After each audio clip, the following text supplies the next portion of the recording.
Bell brothers ஆர்எஸ்கியூஓ என பத்திரிகைகள் வேடிக்கையாகச் சொல்லும் அளவுக்கு அதிமுக முன்னாள் அமைச்சர்கள் எஸ்.பி.யு. வேலுமணியும் பி.யு. தங்கமணியும் இணை பிரியாமல் இருந்தவர்கள். என்ன காரணமோ தெரியவில்லை, அண்மை காலமாக இருவரையும் ஒன்றாக பார்க்க முடிவதில்லை.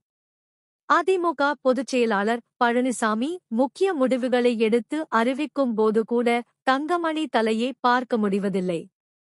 என்னதான் ஆச்சு தங்கமணிக்கு?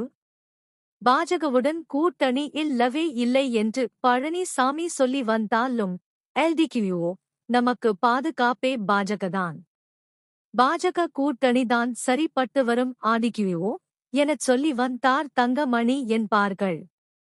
பழனிசாமிக்கு ஒரு வகையில் சம்பந்தி முறை என்பதால் மற்றவர்களை காட்டிலும் கட்சி விவகாரங்கள் தங்கமணிக்கு கொஞ்சம் கூடுதலாகவே தெரியும். இருந்தபோதும் பாஜக கூட்டணி விவகாரத்தில் தங்கமணியின் பேச்சும் பழனிசாமியிடம் எடுபடவில்லை. இதனால் அவராகவே கட்சி நடவடிக்கைகளை விட்டு கொஞ்சம் ஒதுங்கியிருந்தார்.